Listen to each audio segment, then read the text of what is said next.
Lupita, and welcome to 6 Minutes of Me! Today we're going to be investigating the 1550s to the 1600s. I hate unicorns and witches. First we're going to have Lu Fang interviewing Queen Elizabeth I.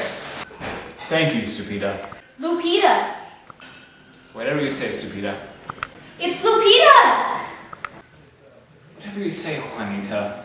Okay, we're on the scene in England with Queen Elizabeth I, the rising star in politics. Actually, it's England with a gar. I'm ever so sorry. Here I am with Queen Elizabeth I of England. So, Your Highness, much of Europe is experiencing religious strife. How are you dealing with this, and how are you stopping them? Well, recently I called Parliament to pass the Act of Uniformity. What is that? Which means all English people must conform to Protestantism. Don't you think that's going to cause some religious problems? Not really. Not now, anyway. My successors can worry about the Puritans and the Catholics. That's their problem. I see. So what are your views on the arts? Oh, gosh. They're only amazing! Have you ever heard of Billy Shakes? He's simply smashing! His latest, The Taming of the Shrew, is absolutely wonderful. Cool. So this is a bit of a personal question, but how does your family impact your role? Well, my father, Henry VIII, was too busy chasing his wives to really pay attention to me. After all, I was only a girl. Then my half-sister, Mary I, had to lock me up. I learned to hide my emotions. I'm sorry, this is all coming out rather harshly. She discovered an ovarian cancer!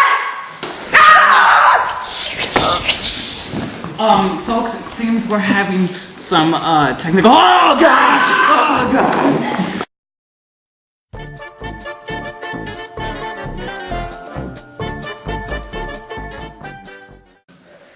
So, Queen Elizabeth, why do you choose to be called the Virgin Queen? Well, I found that Mary the Virgin was a very motherly, powerful figure to men. So I believed that since I wasn't respected as queen, if I were to be seen as that motherly figure, I could then win the love and respect of my people. Alright. Well, thank you for this very interesting interview. We'll be back in 6 minutes with Lupita Juanita Santiago Chavez after these messages. Bye!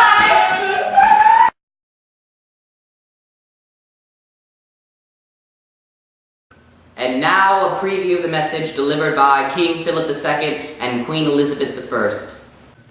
Buenos tardes, mi amigos. I was so excited when I was told that Queen Elizabeth and I were going to be addressing you tonight. And I was told that I would be addressing you alone. Now, I know it must be a little strange seeing me and Queen Elizabeth together, you know, after the Spanish Armada and me being a militant Catholic. And me being a fervent supporter of Protestantism, as seen by my Act of Uniformity. But tonight we are crossing borders to discuss the disturbance in the balance of power that Europe is facing. Which, quite frankly, I'm surprised the American Catholics suddenly care about. You know, Queen Elizabeth and I don't agree on anything. I believe that religious toleration should be the cornerstone of all government policy. And I can see Muslims from my house. I believe that Catholicism needs more reforms. And I believe that these indulgences are just the Pope hugging us a little closer. To take away our money? I don't agree with the Council of Trent. I don't even know what that is. But Philip, one thing we can agree on is that Europe should not lose its balance of power because of religious differences. And we're both tough rulers on religion. It reminds me of a joke that we tell in Spain. What's the difference between a Catholic and a Muslim? Expelled. The latter gets expelled. So we invite everyone to keep vigilant for conflicts over religious differences. It seems being a ruler doesn't need any credentials. Just ask this one about the solar system. Thank you, Queen Elizabeth and King Philip. We'll join them later tonight on conflicts of the religious kind, tonight on MSN Menby, when the sun goes down so all you peasants can see. Now back to 6 Minutes of Me. Her. It. Whatever. Thank you, and now back to 6 Minutes of Me. me. Well, in the 1550s to the 1600s, there was a great flourishing of arts and literatures in England and Spain because in times of turmoil, people suddenly got real creative. Who knew that a young boy from Stratford would become the greatest playwright to date? Let's welcome William Shakespeare into the studio. Bonjour, everybody. Bon to the jour Lupita. Okay, so where do you get most of your inspiration from, Shakespeare? How are you able to write both comedies, tragedies, and histories? Well, you see, I started out with reading Greek and Roman tragedies, and I thought, well, their lives are really depressing, so why not take that and make my own? Very interesting. So where do you produce most of your plays now? In the Globe, my theater. Your theater? My theater. All right, then. So what company are you a part of? I was part of the Chamberlain's Men Company, but then the Chamberlain's Men Company became the King's Men after we gained favor of the King. Elizabeth I was also great to us. So what new ideas do you have for your new play? Well, Romeo and Juliet, you know, setting Verona, Romeo and Juliet, star-crossed lovers, destined to be together, but due to their feuding families, they shall never be. And something like that.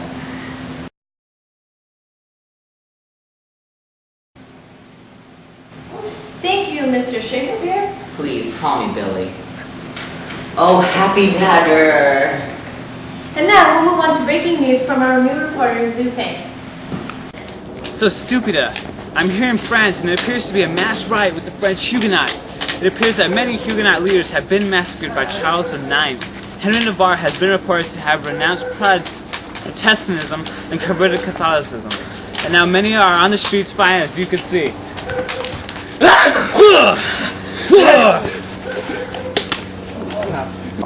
And now we have the amazing Game of Thrones between the Guises, the Valois, and the Nevers. Henry III of Valois has the throne. He's going far. He may win. Oh, the Catholic Council has just boosted up the Guise family. Henry Guise has the throne now. And oh, he was just assassinated by Henry III. Henry III has just switched sides. He is now playing for the Nevers. He's going far. He's going to win this one. And oh, a monk just took him down. Looks like Henry Nevers is the winner of this Game of Thrones. Ovarian cancer! Not again!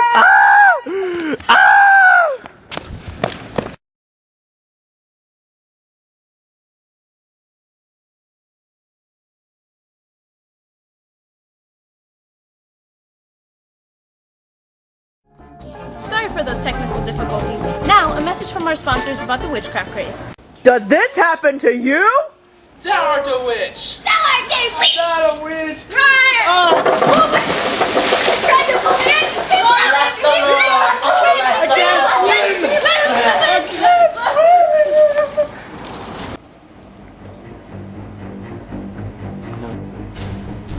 Is that a mouse?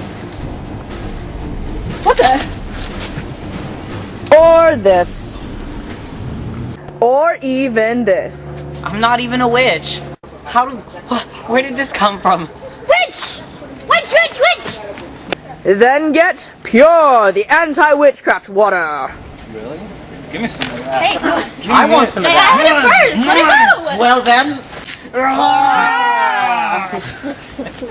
Oh wait. Pure is not for everybody. Side effects may include supercalifragilisticexpialidocious. Notify your special authorities before you take Pure, for they might cause incarcerating like a werewolf. Get your Pure today. Or else.